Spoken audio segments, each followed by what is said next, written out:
রাসূলুল্লাহ সাল্লাল্লাহু আলাইহি ওয়াসাল্লামের কথা তৎক্ষণাৎ মানা উচিত। 5 ওয়াক্ত নামাজের কথা আপনাদেরকে মোল্লারা বলে নাই, আল্লাহ বলছে। যুবক তোমাদেরকে বলি, বাবা তোমার মালিক বলছে, তোমার হুজুরে বলে না, তোমার আল্লাহ বলছে। 5 ওয়াক্ত নামাজের কথা তোমার রাসূল বলছে, নবী নিজে বলছে। ওই পুরুষদেরকে আমি আগুনে জ্বালায় দিতে চাই যারা মসজিদের জামাতে হাজির হবে। আল্লাহ কসম নবী বলছে, ওই নাফরমান আমি আগুনে জ্বালিয়ে দিতে চাই যে নাফরমান গুলো আল্লাহর ঘর মসজিদে নামাজ আসে না। রাসূল বলছে, এই নাফরমান যখন সুপারিশের জন্য হাসরের ময়দানে নবীর সামনে যাবে, নবী যখন দেখবে কোনো পৃষ্ঠায় পৃষ্ঠায় নামাজ নাই, 5 ওয়াক্ত ফজরের নামাজ, আল্লাহ বলবে, উম্মত তুই তো সেই নাফরমান যাকে আমি দুনিয়াতেই তো আগুন জ্বালায় দিতে চাইছিলাম, তা আজ তোকে আগুনে ফেলবে, অসুবিধা নেই। এই আগুনে তো তোর আমি দুনিয়াতেই পুড়ে নিতে চাইছি। লা উহাররিকান্না বুয়ুতাহুম, শুধু মানুষ নামিয়া আল্লাহ রাসূল বলছে, আমার মন চাইছে বেনামাজির ঘর সুদ্ধা পুরায় দেয়। লাউলান নিসা ওয়াদ দাঈফ, যদি নারী না থাকতো, যদি বাচ্চা না থাকতো, যদি দুর্বল বৃদ্ধ অসহায় মানুষ না থাকতো ঘরে, আমি ঘর জ্বালাই দিতাম, ঘর পুড়ে দিতাম। কি পরিমাণ মুসলমান আপনারা নামাজ পড়েন না। আপনাদের এই নামাজের কথা তো মোল্লারা বলে নাই, হুজুর বলে নাই, আল্লাহ বলছে। আল্লাহ রাসূল সাল্লাল্লাহু আলাইহি ওয়াসাল্লাম বলছে, হালাল খাইবার কথা আপনাদেরকে আল্লাহ বলছে, বেটা রাসূল সাল্লাল্লাহু আলাইহি ওয়াসাল্লাম বলছে, হুজুর বলে নাই, আল্লাহ বলছে। কুলু মিনাত তাইয়্যিবাত, আল্লাহ বলছে হে রাসূলগণ হালাল খাও। আবার ঈমানদারকে বলছে কুলু মিন তাইয়্যিবাতি মা রাযাকনাকুম, হে ঈমানদারগণ আমার দেওয়া হালাল রিজিক খাও। আল্লাহ নিজে বলছে। অতএব কেন হারাম? এই ওজনে কম দেওয়া, এটা মানুষকে ঠকানো, লেনদেনের মধ্যে একটি নিকৃষ্ট, একেবারে নিকৃষ্ট রুচির মানুষ। এই লোক সাংঘাতিক রকমের অসভ্য, সীমাহীন দুশ্চরিত্র, সীমাহীন দুশ্চরিত্র। 1 নম্বর বাটপার, বাটপারের হেডকোয়ার্টার, সিটারের হেডকোয়ার্টার, এটা বাটপারের হেডকোয়ার্টার। বাটপার কোন ভালো মানুষ হতে পারে যে অন্যকে ঠকায়। অতএব আজকে এই কথা, প্রথম কথা, ওজনে কম দেওয়া নিকৃষ্ট, হারাম। হারাম। কাউকে ওজনে কম দিলে তো সেই যে লাভ টাকাটা হইল, এই টাকাটা হারাম। আর আল্লাহ নবী সাল্লাল্লাহু আলাইহি ওয়াসাল্লাম বলেন, লা ইয়াদখুলুল জান্নাতা জাসাদুন গুযিয়া বিল হারাম। নবী সাল্লাল্লাহু আলাইহি ওয়াসাল্লাম বলেন, ওই দেহ জান্নাতে যাবে না যে দেহের গোশত, মাংস, রক্ত হারাম দ্বারা বড় হয়েছে, হারাম দ্বারা বৃদ্ধি পাইছে। ওই দেহ জান্নাতে যাবে না। লা ইয়াদখুলুল জান্নাহ, জান্নাতে প্রবেশ করবে না। আমি নিজে এই হাদিসের ব্যাখ্যায় করছি।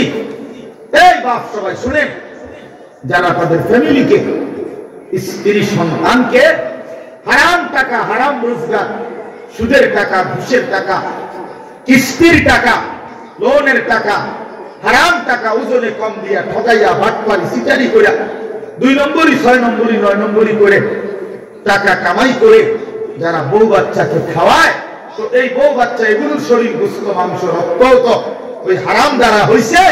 তো এই পুরা ফ্যামিলি জাহান্নাম এই নাফরমান ঠিক করে দিছে। এই অভিভাবক নামের দুশ্মনে, এই দুশ্মন পুরা ফ্যামিলিটাকে জাহান্নামে করে দিছে। হাদিসের মধ্যে আছে, আল্লাহ নবী সাল্লাল্লাহু আলাইহি ওয়াসাল্লাম, তিরমিজির হাদিস, কাবা ঘর, আল্লাহর ঘর কাবা, কাবা ঘরের গিলাফ ধরে এক লোক নবীজির জামানায় দূর থেকে সফর করে আইসা পাগলের মতো 2 হাত তুইলা ইয়া রাব, ইয়া রাব, আল্লাহর কাছে দোয়া করতেছে আর কি কি চাইতেছে। নবীজি তখন সাহাবীদেরকে দেখাইয়া বলছে, দেখো এর দিকে তাকাও, মাতআমুহু হারাম, মাশরাবুহু হারাম, গুযিয়া বিল হারাম। এই নাফরমান যা খাইছে হারাম খাইছে, যা পান করছে হারাম, তার শরীরের গোশত মাংস রক্ত যা হয়েছে হারাম দ্বারা। ফাআন্না মুস্তাজাবু লাহু, কিভাবে তার দোয়া কবুল হবে? হাদিস যেন কোন হারাম করে দোয়া কবুল হয় না, কোন সুদখোরের দোয়া কবুল হয় না, কোন ঘুষখোরের দোয়া কবুল হয় না, কোন কিস্তিখোরের দোয়া কবুল হয় না, কোন অবৈধ উপার্জনকারী দোয়া কবুল হয় না। যদি বলেন কবুল আর কিতা কবুল হয়েছে, বা বিল্ডিং ছাদ, এটি তো আল্লাহ তাআলা বেটা দোয়া কবুল করার লাগে না, এটি তো এমনি আল্লাহ নাফরমান রোজে। বিল্ডিং এর ছাদের লেগে হুজুর দিয়ে দোয়া করার লাগে না, কাফের বেঈমান ছাদ দিয়ে কেন করে কথা বলেন না? এটারা কোন বলেছেন যে দোয়া করে এগো বিল্ডিং কি লাগে বলে কিছু শর্ত? তাহলে দুনিয়া অর্জন হওয়া এটা তো দোয়া কবুলের কিছু নাই, দুনিয়াতে এমনি মালিক দেয়। কথা বুঝেন নাই আমার? দুনিয়া না, মূল বিষয় তো আখিরাত, মূল বিষয় তো আখিরাত। এই জন্য দেখবেন আল্লাহ রাসূল সাল্লাল্লাহু আলাইহি ওয়াসাল্লাম স্পষ্ট বলছেন, ফাআন্না ইস্তাজাবু লাহু, নাফরমান হারামখোর তার দোয়া কিভাবে কবুল হবে? রাসূলুল্লাহ সাল্লাল্লাহু আলাইহি ওয়াসাল্লাম বলেন, মান ইশতারা শাইআন বিআশারাতি দারাহিম, 10টি টাকা দিয়ে, 10টি দিরহাম দিয়ে কেউ যদি একটি জিনিস কিনছে, এই কাগজটা কিনলাম আমি 10 টাকা দিয়ে, আল্লাহর নবী সাল্লাল্লাহু আলাইহি ওয়াসাল্লাম বলেন, ওয়াফিহি দিরহামুন মিন হারাম, এর মধ্যে 1টি টাকা হারাম, 9 টাকা হালাল। খোদার কসম নবী বলছেন, ওই জিনিসটি যতদিন তার কাছে থাকবে ততদিন এই নাফরমানের ফরজ কিংবা নফল কোন বন্দেগী আল্লাহ কবুল করবেন না। খামখেয়ালি কথা, খামখেয়ালি কথা। কাল মিডা ওয়াজ হইলো, ইউটিউব আছে, ফেসবুকে মনে ঘুমাই গেছে, কেবল মিডা ওয়াজ হইলো না। হাদিস রাসূলুল্লাহ সাল্লাল্লাহু আলাইহি ওয়াসাল্লাম বলেছেন, আপনি ফেলে দিবেন কি?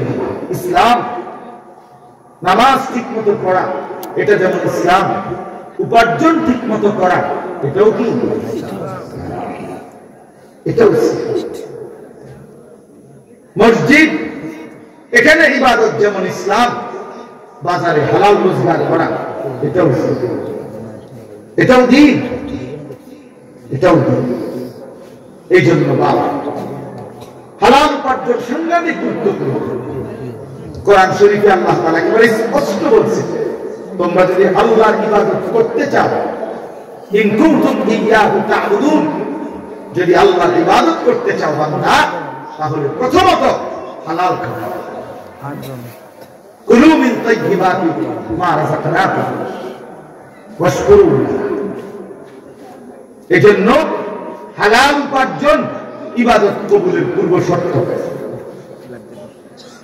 যে কোনো নামাজ, রোজা, ওযু, গোসল, দান, সাদাকা হালাল উপার্জন ব্যতীত কবুল হয় না।